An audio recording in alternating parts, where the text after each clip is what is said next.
Welcome to the Money Mastermind Show. Let's talk money.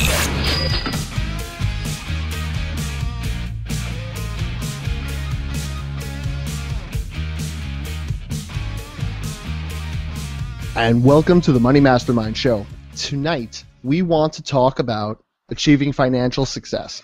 To help us tonight and discuss financial success, we have a special guest, Dorethia Conner Kelly, the host of the hashtag Money Chat online Twitter chat, as well as the chief money maven at connercoaching.com and the author of the blog, themoneychat.com, and the book, hashtag Money Chat, the book. Welcome to our show, Dorethia. Thank you. I appreciate the invite. We appreciate you being able to take some time out and help us here and help our audience. And, of course, we have our panel, the Money Mastermind Show itself, and we have Kyle Prevost of youngandthrifty.ca, Miranda Marquette of Planting Money Seeds, Peter Anderson of Bible Money Matters, and Tom Drake of the Canadian Finance Blog. I'm Glenn Craig of Free From Broke. Before we start, if you're out there watching us live, head over to our event page. We have a Q&A app there. So if you have any questions about achieving financial success, go in there, ask the questions, and we'll try to get them up here and have our panel answer them. So let's start with the big question. What is financial success? Like, before we even talk about how to achieve it, let's see if we can figure out what it even is. Because it seems like if you ask 10 different people what it is, they're going to come up with 10 different answers. Are we starting with Dorethia? Hey, anybody that's got a thought on it, go ahead. That's exactly what involves bootstraps. Hey, I jumped right in there. I think I agree with just what you said. It depends on who you ask, for sure, what they believe financial success is. I remember once talking to someone, depending on, and they were in a tight financial situation, and they were basically, I don't want to be rich, I just want to be comfortable. But they were so tired of living paycheck to paycheck. But if you talk to somebody else who is living a comfortable life, their thought of what financial success is becoming very wealthy. So it does depend on who you speak to. Do you think it's a case where, depending on your financial situation, like if you're in a lot of debt, it's like your answer is going to be whatever that next step is from where you are? Exactly. Or do you come across, do you tend to come across a lot of people who say, you know what, I'm already there, this is great? I mean, people that aren't retired, they're like, you know, if I could just keep doing this, I'm good. Right. So people that are retired, but even people who have managed their money well or learned to manage their money well in their 30s, 40s, what have you, and they're like, you know what, I want more.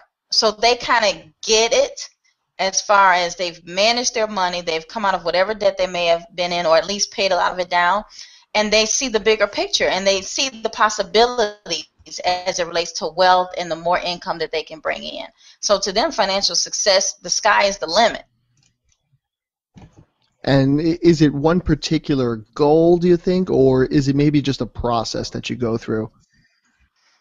I think it can be both. So I think a lot of people set financial goals. We all have some type of goal, right, financially. So for some people, what was the big thing? Remember, it was always, I want to be a millionaire. What's the quickest way to make $1 million, right? Now everybody's like, well, I want to be a multimillionaire, And other people may say, I just want to get to the point where I have $500,000. I remember hearing that the average everyday working person felt like they had achieved success once they started earning $70,000 to $75,000 a year. And then if you had two-income household, you're bringing in $140,000 to $150,000, they really felt like they had achieved success. And that's generally the average working person. But of course, other people have a $300,000 household income goal, and then they feel like, yes, we have accomplished, financial success. We can build wealth, especially living on one income. It's easier to build wealth that way when you make that kind of money. And then what about like vacations and this kind of thing? People say, I want to go on my dream vacation, and that is their symbol of success. And that's a good point. That was something I was going to bring up too. is it just a measure of money, or are there other factors as well that somebody might say, this is what financial success is? Yeah, I was going to say for me it's more of a lifestyle issue than it is an income issue or a net worth issue. I'm more interested in, can I do most of the things I want to do? Are my needs being met? Do I feel like stressed out every month that, I'm going to not make my bills, which is not the case, which is nice. So I feel very successful because I meet my needs. I get to do a lot of what I want. It's very nice. And I've thought about it a lot a few months ago when we first moved here, because we were still paying the mortgage on our house while we were waiting for it to close, and then we had this rush to the end where I'm begging my parents for money, I'm begging everybody for money so we can get the closing because the money wasn't transferring like it was supposed to be. And in that moment I was like, no, I am a huge failure. And so I think it also depends on where you're at your moment in time and how you feel at that moment and what's going on. I mean, I feel much better now because everything's sorted, but at that time when I was like calling my mom and like watching the clock and being like, what is the earliest I can call my mom and beg for money, I felt like the hugest failure ever. So I think it depends too on where you're at. Yeah, I think the financial success can have different components to it. You can have short-term goals and short-term financial success, and then there's more long-term goals and long-term financial. Financial success to you is getting rid of a bunch of student loan debt or something like that. Maybe in the long term, financial success to you means being able to save up enough for retirement and having enough to live on, and also having enough to give money to causes you believe in or something like that. So, I don't think it's necessarily one thing. It could be a whole bunch of different things that all come together. And it kind of comes back to looking at what you value and being able to work towards those goals and those priorities, and reaching those goals can be part of it. So, I think if you have a plan and you're actively taking steps towards it so that you feel in control, that's when I think you are at least on the road to financial success, if not a financial success. It's not enough to just have the plan. You actually have to be taking actionable steps towards completing some sort of a goal. And if you're doing that and you're sort of aware of everything, I think then it just becomes what your final goal is in terms of your final success point. But I think there's so many parallels that I know we've talked about on the show before, just in terms of like comparing weight loss or fitness goals to. I'm sorry, I'm getting a feedback here if I sound all cracked up, but our fitness goals versus our financial goals, and in much the same way, if you have sort of a game plan for attacking your fitness goals, it's not enough to just make that New Year's resolution. You actually have to start on a program of some kind. So we'd say that the answer of financial success, you have to define that yourself. You have to look at where you are, where you want to be, where you want your lifestyle, and from there you're going to figure out what financial success means to you, right? And then you could maybe then start taking steps to achieve that. Absolutely. Now, you hear about a lot of people who they get to retirement age and they're not ready for it, which leads me to believe that not a lot of people actually achieve financial success. Why is that? What can they do to get to that point? And maybe I'm jumping ahead before we go into actual steps, but just to maybe put it out there that this is probably something that all of us can get to, but why isn't it happening to more people? Well, think about it. Think about your grandparents, your parents, that family member that needs help. They're taking care of their adult kids and they're close to their own retirement, and they go into their retirement funds, or they spend their lives trying to help their kids pay for weddings, buy houses. God forbid any one of them gets into trouble. And the parent or the grandparent is spending their life savings, their 401k, their pensions, trying to help their kids. So I believe that a lot of times people don't reach their retirement goals for that reason. And then, of course, there's the not saving for retirement piece of it. So busy living day-to-day life, so busy or blowing money that you don't think about retirement until you're 50 and you've only got 20 more years. Yeah, it makes a lot of sense. I think you make a good point, too, that in both cases, you're not really thinking about what you need to do to make that a priority in your life. You're talking about, I mean, we're not going to risk our retirement for our son, because we're not. So, right. I mean, I know there are people out there who would risk their retirement for their children. I am not one of those people. Yeah. And right, me either. And I think that's important. I think it's important to say, well, this is what I want to do, and this is what matters. And I think it's more important for me to say, and part of, I guess, my definition of success, too, is, am I teaching my son so that I don't have to go ahead and risk my retirement because I didn't teach him how to manage his money properly? So I think that's part of the success factor as well. So let's get to actual steps. For people who are out there listening, where do we start? Where's our first step? How do we take that first step forward and get on that road? You should start by reading everything before attempting to do anything. Yes. Buy everyone's book. I was going to say, we all have books. That's right. And blogs. It might take you 10 years, but the important thing is you're reading. So wait, you're not actually suggesting that it would take years to... No. Again, it just sort of was tongue-in-cheek to my past point, is that I think a lot of people, especially people that are probably listening to shows like this, we all love to learn new things, and that's great. But I think to consider yourself a financial success and get to that point, you have to have some sort of a tangible, grasping thing that you can point to. I think it helps to start with figuring out what you want. We had a few weeks ago, a couple months ago, we had J.D. Roth on, and he was talking about how he was spending money without thinking about what he wanted. And so it didn't matter what he spent money on because he didn't know what he wanted. I mean, spending money on one thing was as good as spending money on something else.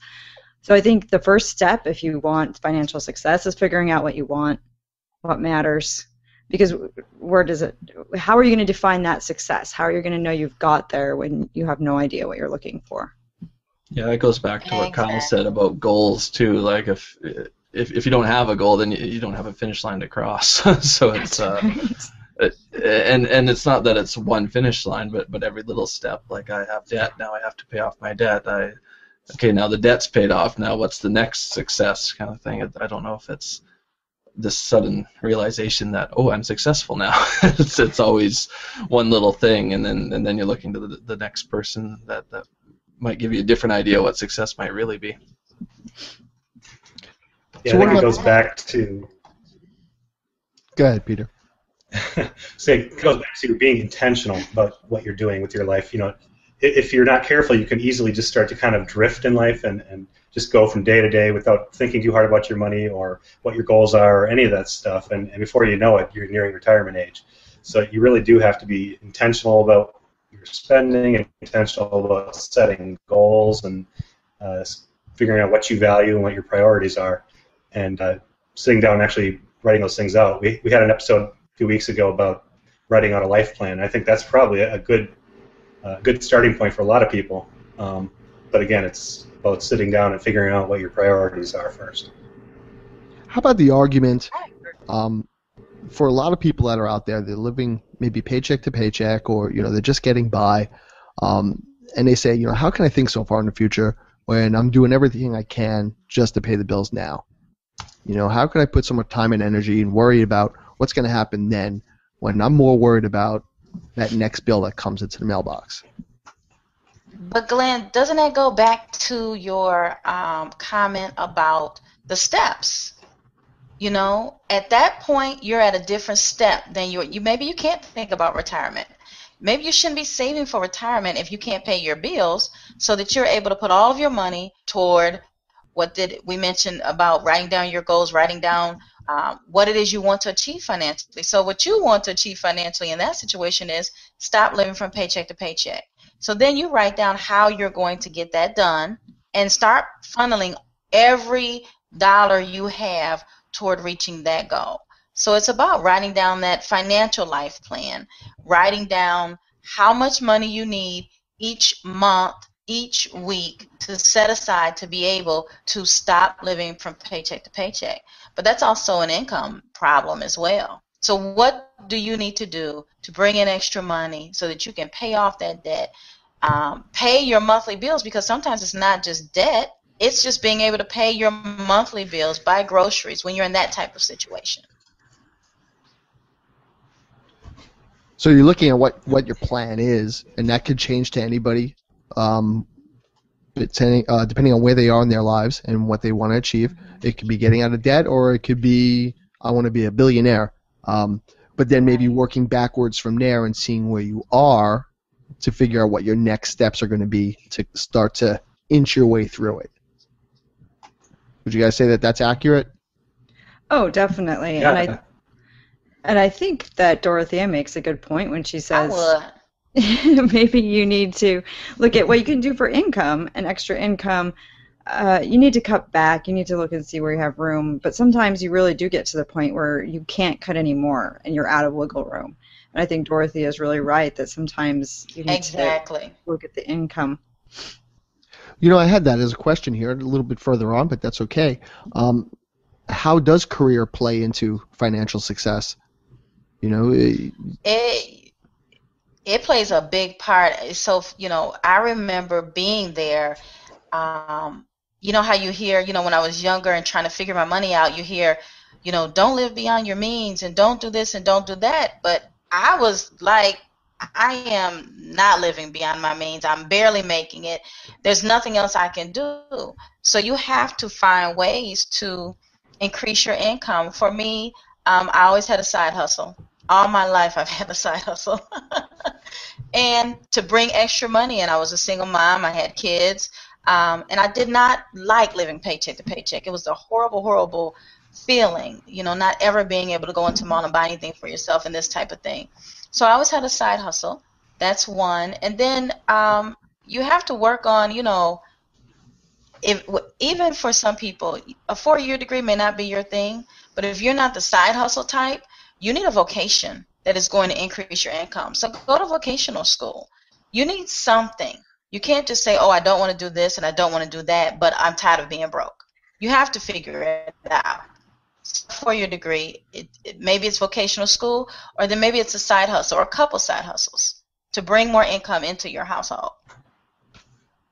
So if you find that you're in a job where you're just not getting paid enough, a big proponent to get you more money is to increase your skills. Yes. Some way, shape, or form. Absolutely. I mean, that's a hard thing for some people to do as well. But I think that with the way the online world is now, it's a little bit easier to acquire some skills than it used to be. Oh, definitely. And I think people tend to forget that, like Dorothy was saying, there are a lot of vocational type things out there that you can do. There are 2-year degrees. There are certifications that you can do in 9 months. There are a lot of things you can do that pay reasonably well but won't cost you very much. And so that return on investment is really pretty good. But I think I'd also... there's tons of Sorry. No, go right ahead, Peter. Just say, there's tons of opportunity out there for people these days to better themselves, better their skills. It really comes down to you have to have the will to do that. You know, you have to want that more than you want to sit down and watch Bachelor or sit down and watch hockey or basketball every night, whatever the case may be. Hockey for the Canadians. And I was just going to say, did you just tell the Canadians they couldn't watch hockey? Sorry. Maybe not as much.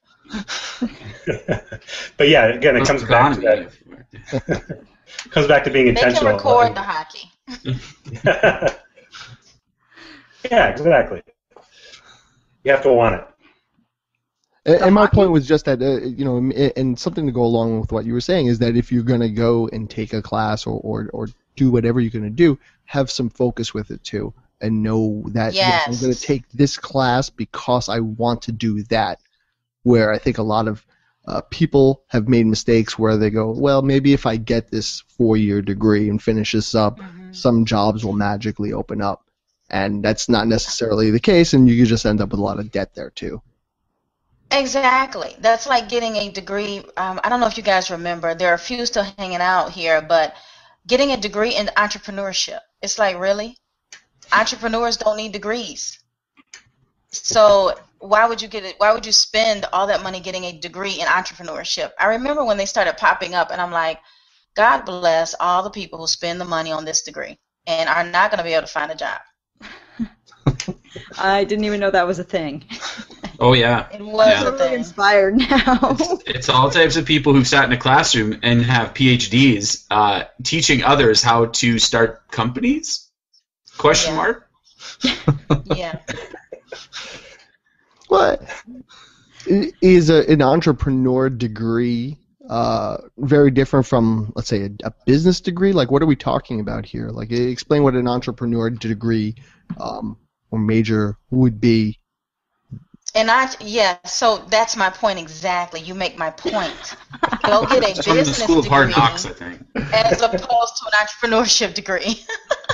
So, because here's the thing. When you go to school to get degrees, and I have degrees, you are going primarily for a corporate America track. Entrepreneurship degrees do not fit in with a corporate America track. Therefore, you need a business degree. If you want to be able to, maybe you are interested in entrepreneurship, but then you never know when you might have to fall back on your corporate America career path, then you'd get a business degree or something like that. But an entrepreneurship degree does not help you in corporate America.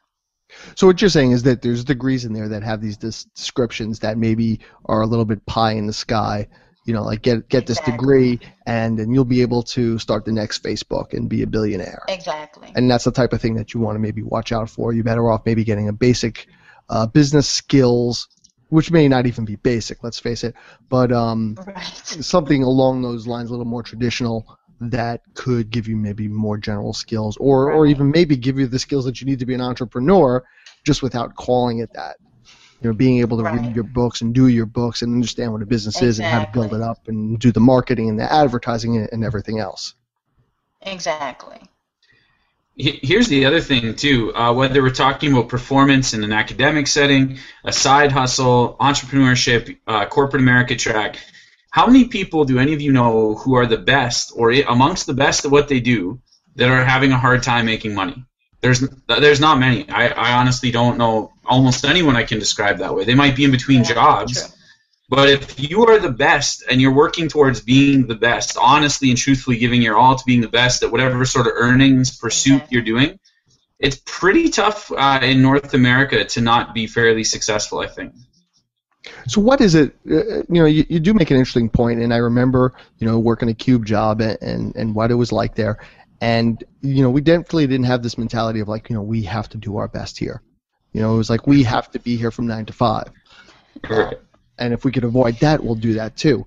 So what is it that we don't put 100% forward? I mean, do you think that that's just something that's lacking in a lot of us, and that's why we have so much problems, maybe in the economy or just with our finances in general? Where's that disconnect?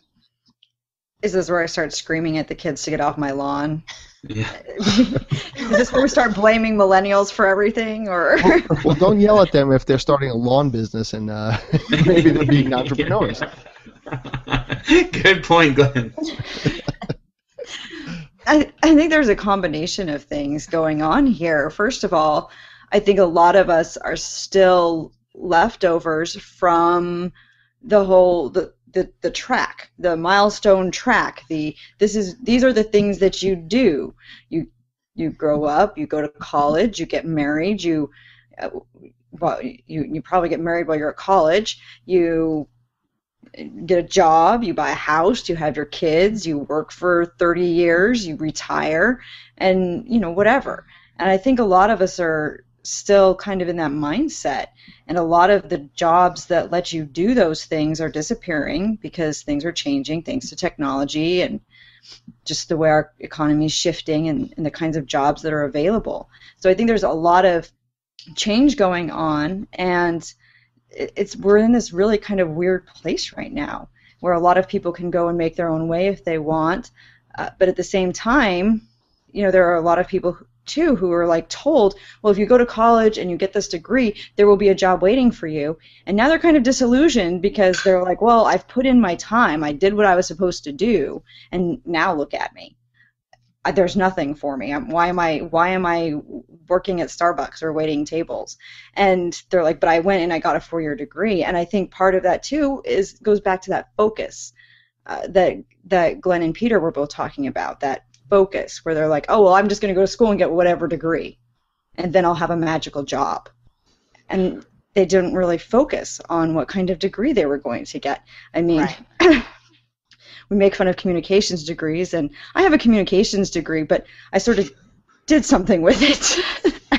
Well, you made an attempt to be the best, right? Like well, you weren't a B. You tried very hard, because I know how you did in school. You tried very hard in school, and then once you were out, you tried very, very hard to be, an elite person in your field, right? It may have taken you a while to get traction, but your goal wasn't to be like average, work a set time day, and then go home, right? Like, so that's a huge difference in what you were prepared to do with that skill set that you worked hard for versus, okay, I sat in a seat for 4 years, now give me my paycheck.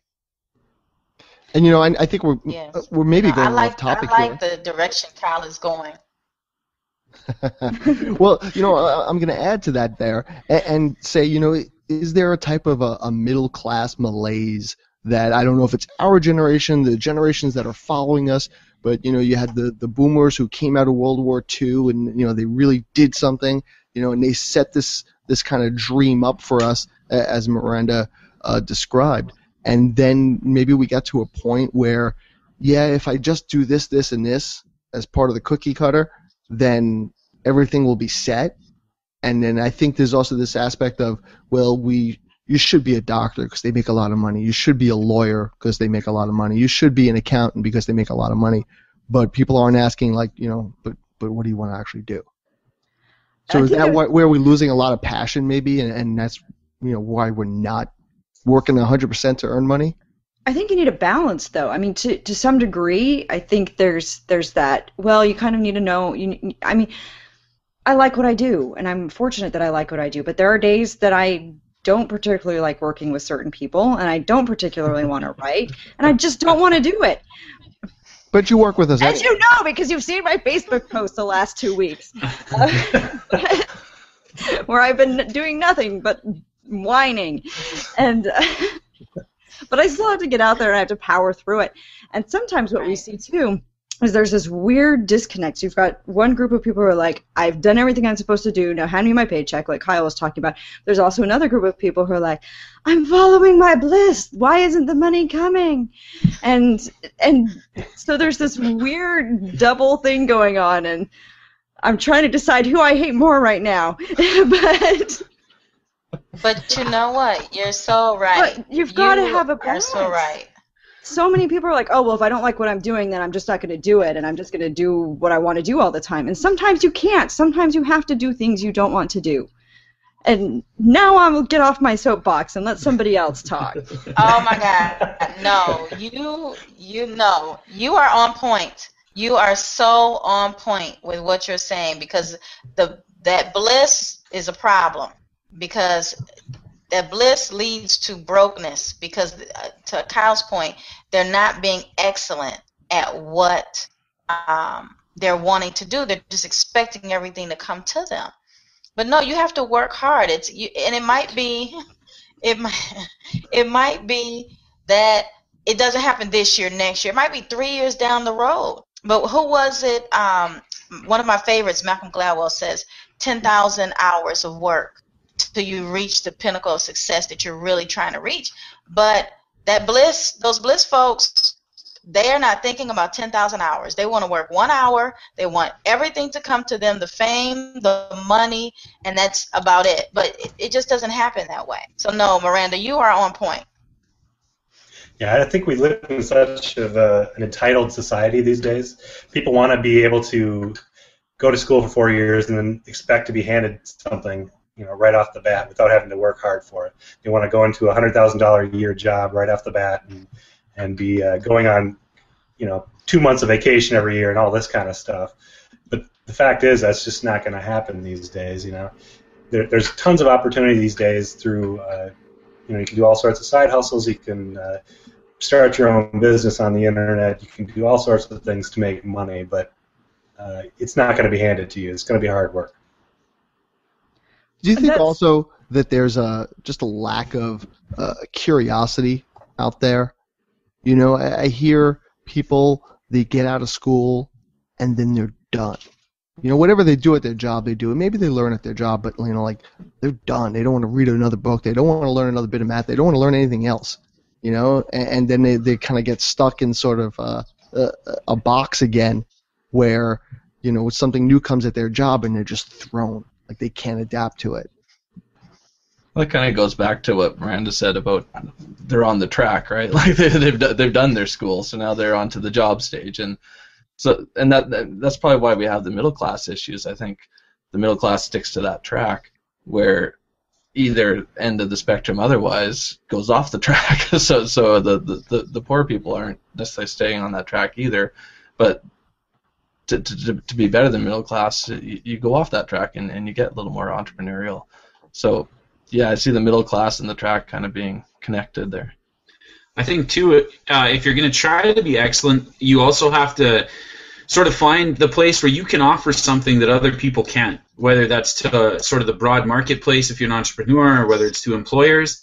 Because, I tried really, really hard. I thought, man, I'm going to be a basketball player. When I was in grade 9, 10, I'm like reasonably tall for a white Canadian kid. I thought I was going to play basketball. Steve Nash. And then I worked really hard. I legitimately did, but it wasn't going to happen for me. So you can apply that same discipline, the lessons you've learned, find somewhere else that perhaps you can give something to the market or to your specific workplace.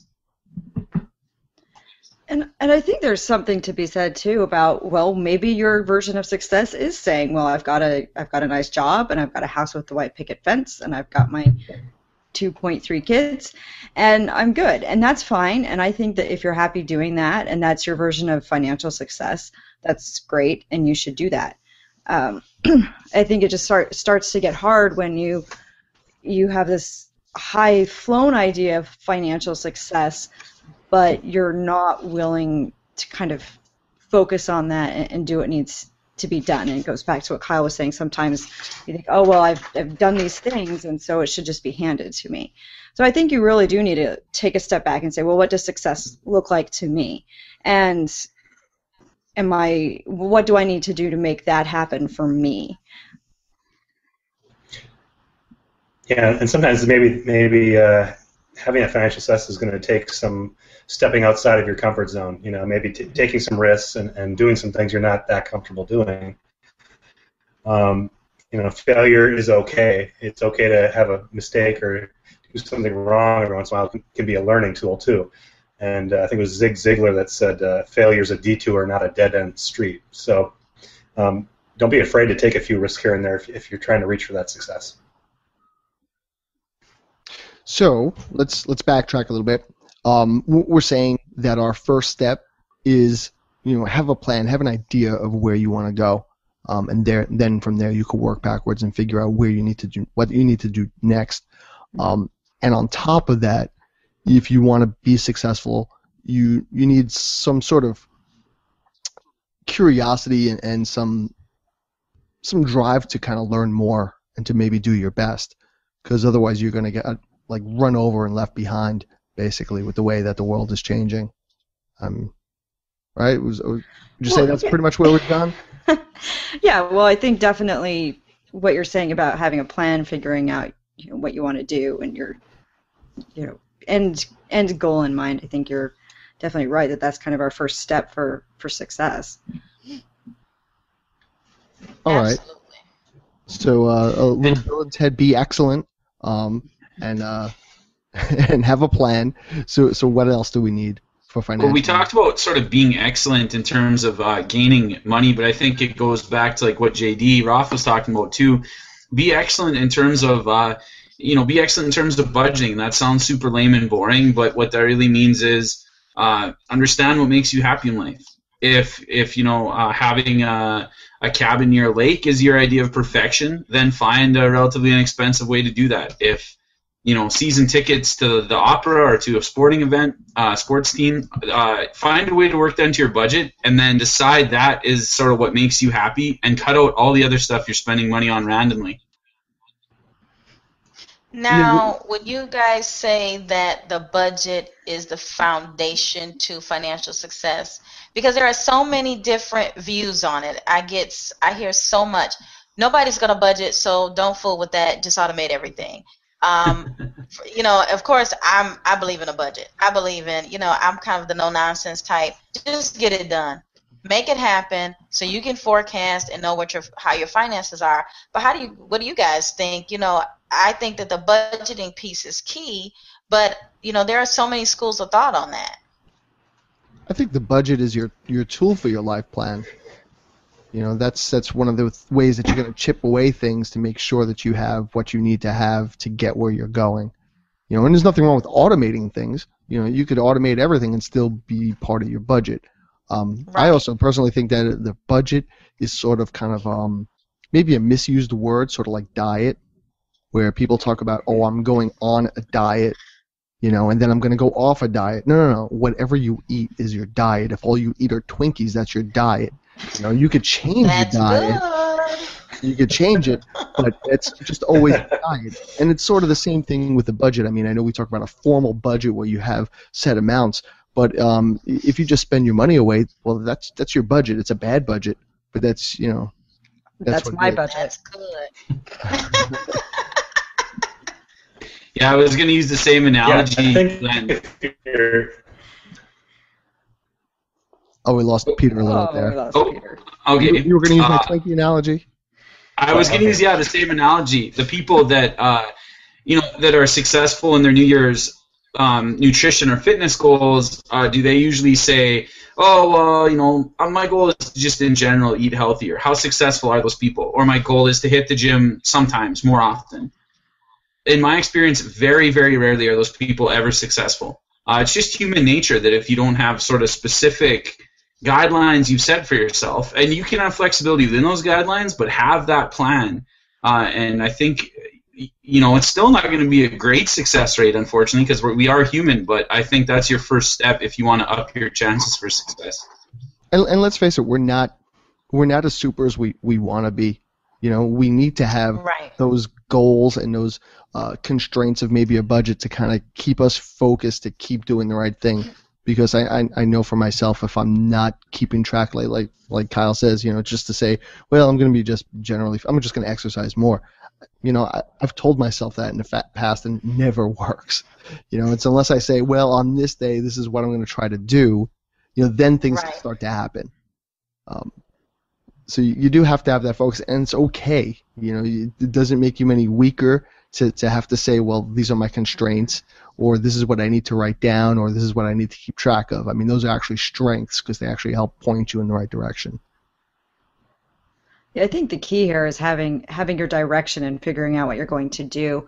My idea of budgeting is we have a list of things that we want covered, and they're automatically taken out. So the retirement account contribution, the charity, yes, we even have our charity automatically deducted and sent to where it's going. We that's what we do, and we just have everything like that for charity. Our bills, car payment, everything's just automatically taken care of, and we just make sure that's done, and then we just track our spending and we spend our money until it's gone. That's what we do. But we have like I said, we have our retirement, we have our emergency fund. All of that stuff is taken care of, and it's automatically set, and we say, well, this is what the money's going to do. This is where we're directing our resources. And then whatever then we do track everything so that we're not overspending. But then it makes it so that we don't have to, be like, oh, well, how much do I have for entertainment left? We don't have to do that. Part of that is you're making what you're saying a little bit light, though. You're not just spending whatever's left. That whatever is left after you've put all of this other money and taken care of everything else is what's left as a cushion to do what you want.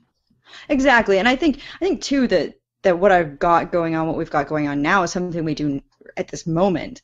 But earlier in stage, we were talking about stages before and moving on to the next stage and moving towards your success. I think early on you do need, if you're in the state where you've got a whole ton of debt and you're really treading water and you're trying to figure out what to do, you really do need that budget that says, this is where all of this money needs to go, and we need to make sure we're doing our debt pay down plan, and we need to make sure we're not living paycheck to paycheck anymore. I think that budget can help you get out of that paycheck to paycheck position and kind of move to your next level of success. Now, Tom, I think that's a great point as far as different stages that you can be in. If you're in that beginning stage, and you're just trying to get out of debt and you're just trying to get by, having that budget and all that stuff is going to be pretty important. If you're in a different stage, much further along, you're Bill Gates or Warren Buffett, you're probably not going to need to sit down and do your budget every month because it just isn't going to be worth your time. So you really need to know what stage you're at and just how close of a budget you need to keep. So, sorry, go ahead, whoever was trying to talk there. Glenn, all I was going to say was something similar to what you said, is that Miranda's sort of spending plan really is sort of success, though, because she's covering everything that matters, and then she has money left over to spend. Because if she's not enjoying money now, is she like you're not really successful if you can't enjoy it now as well. If all you're doing is saving for retirement because that's going to be your future success. There's sort of success in the moment too, and having some money to actually spend is part of it. Yeah, it's a good point. You got to still live now. You hear about these stories about people who scrimp and save all their lives, and then you find out that they're multimillionaires, but they've never spent a penny on themselves. And I guess if they're happy with that, that's okay. It's just you would hate to think that somebody was saving so much and not enjoying some of it. Success isn't just sort of the net worth by the time you die kind of thing. It's there's the in between too. Yeah, and it's certainly not the most toys that you die with either. Well, unless that's how you're happy. If you're happy keeping score like that. Let's just say maybe that's. Is that healthy though? I'm just not sure that's healthy. Is Kevin O'Leary happy? Ultimately, that is the philosophical question that guides us all. See, I don't think you're wrong. If that's really what brings you joy, if you just want the latest tech, the latest whatever, I mean, that is fine. If that's your thing, that's your thing. I think it's just too easy a rationalization for a lot of people to just say, hey, you know what, I really love these, $200 sneakers, and it really makes my day, and I really love this, that, and you just end up spending too much, and you just kind of use it like, well, I'm just trying to live life now,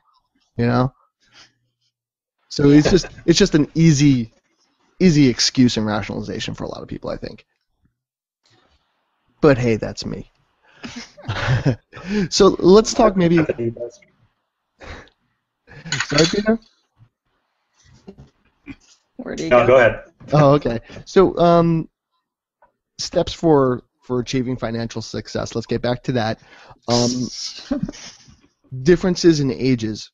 If you're a little bit older, how do you get moving on that versus if you're younger?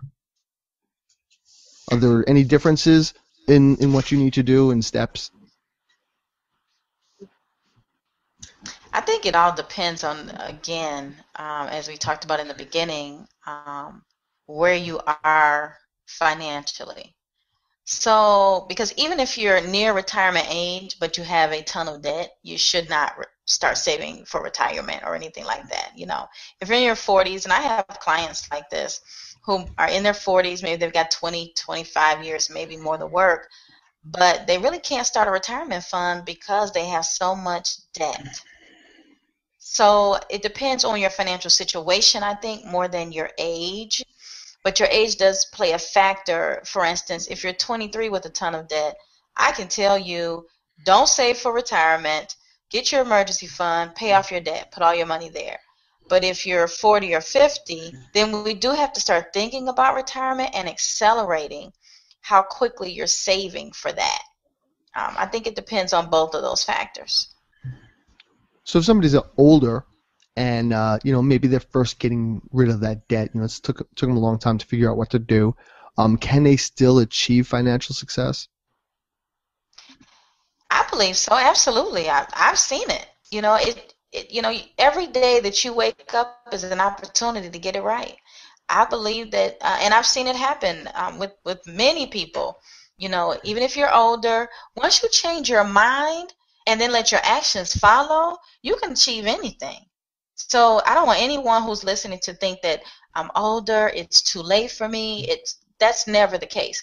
You just start on your path to financial success as far as writing down what you need to do, setting your budget, increasing your income, doing whatever you need to do to get out of debt, first and foremost. It's never too late. So you bring up an interesting point, and I think we've gotten around it here without actually saying it, but how much is achieving financial success about the personal finance math, putting X amount away, earning this much, investing this much, versus your actual mindset? Exactly. I believe the mindset is first. That is the first thing that I work on with people. That is the first thing that everybody has to work on, because you cannot change anything in your life, your finances, your fitness, your family, without first being of the mindset to do so. So to me, that is the number one most important thing that we have to deal with. And it's not just the positivity, although that's a great first step, and you do certainly need that. I think it's exactly what you were talking about earlier, Glenn. With the positivity, and the positivity does probably have to come first, the curiosity and sort of the desire to learn a little bit. I joked about reading too many books earlier. I'm not saying don't read. I'm saying put stuff into action as you read. And I think that once you've made that decision, like we were talking about, to turn that corner, that curiosity becomes quite important, and sort of in addition to that, with the curiosity comes just the ego check of saying, look, I don't know this. I don't know this question. I don't know the answer to this. I find with money, it's like this whole emperor has no clothes thing. Everyone's like, yeah, investments, totally, I do that. Well, I buy 401ks or I buy RSPs, and you're like, I don't know what those are. What are you talking about right now? But anyway. I think, too, a good place to start, kind of what we were talking about as well, is where you are at right now, and that's something we've kind of been dancing around as well, and that Dorethia brought up. But she's talking about, well, if you're this age and you have this much debt, you need to start. I think you need to start by saying, this is where I'm at, and say, this is where I'm at, and this is where I need to be, and then you can make your plan to get from point A to point B. But I think I think facing that and being realistic about it too matters as well. I like that Dorethia pointed out that it's like, well, if you're older, then you're going to have to do a little bit more. You're going to have to make up for that. You're going to have to catch up. And we kind of, we'd like to be positive, and we would like to say, oh yeah, you can do it, and you can. But sometimes it means you're going to have to do things you don't want to do, and it's going to be unpleasant, and you're going to have to work really hard. Exactly. I'm such a Debbie Downer. There was a major bank in Canada, and their slogan was, you're richer than you think. And I thought, like, how many people could that possibly apply to? Like, how many people are actually richer than they think? I'm sure very, very few. Well, it depends on what you call rich. That's right. No, by any definition, if you're rich, you probably know it. Like, well, you didn't get there by accident. Like, clearly there was some wealth-building thoughts that were forming in your brain over time. What if your name is Rich? True. Richard. What? Sorry. Is she rich? I have a brother-in-law named Rich. There you go. He's probably richer than any of us. That's right. But here's an interesting question. Where does your health play into this? Does it play into it? Is it something to consider? Like, well, what is there something that we have to work on also to achieve financial success? Well, Yeah, your Or, health. or am I just coming up with some crazy stuff here? And Are you thinking in terms of medical bills and these type of things? I'm thinking in Medical terms of. bills, how you take care of yourself. I think that's a big part of it. That's what I'm thinking about too. Just your physical health and just lifestyle.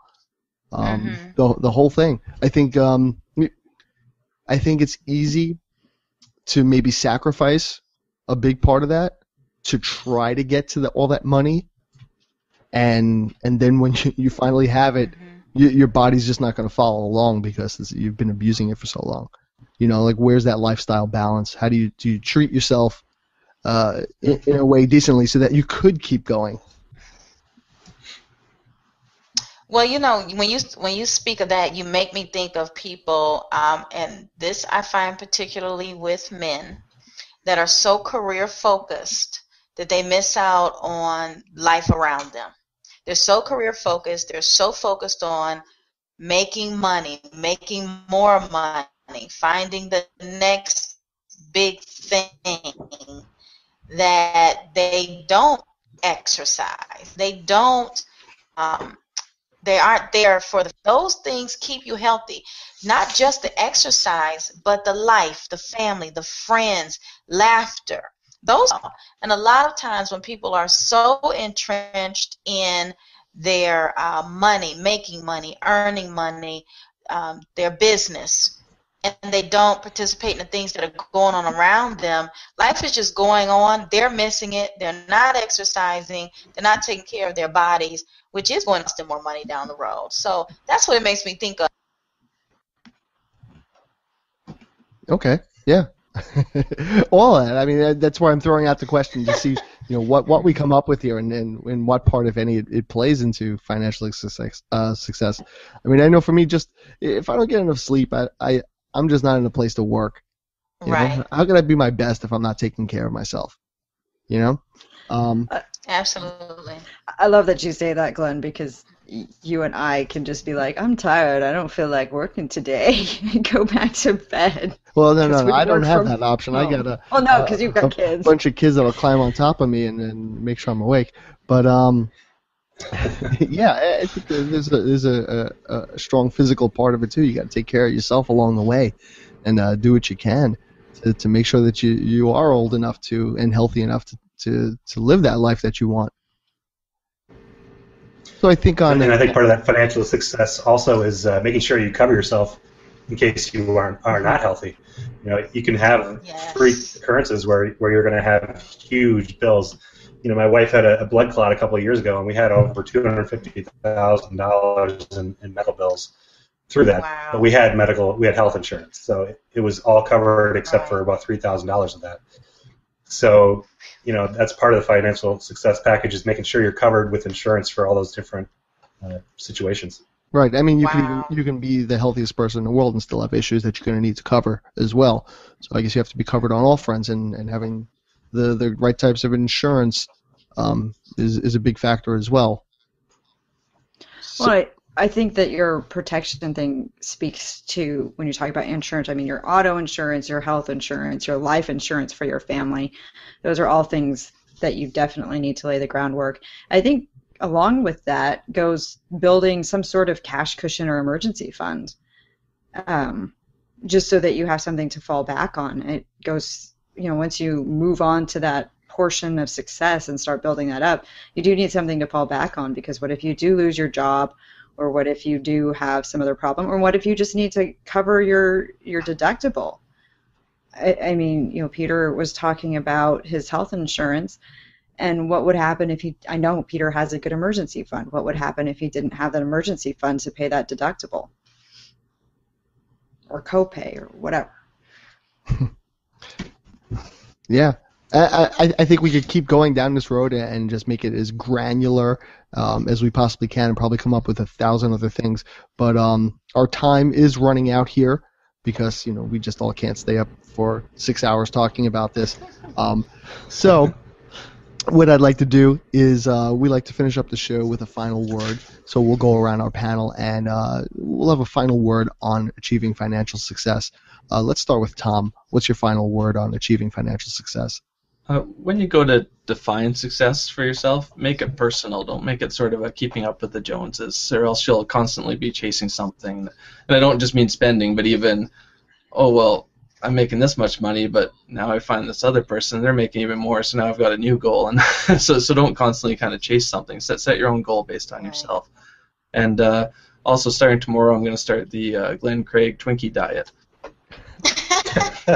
Hey, if it works, I don't think they go bad. So, I mean, theoretically, if you keep eating them, it's like that's inside of you, and I can preserve myself. Yes. Yeah, You can live forever.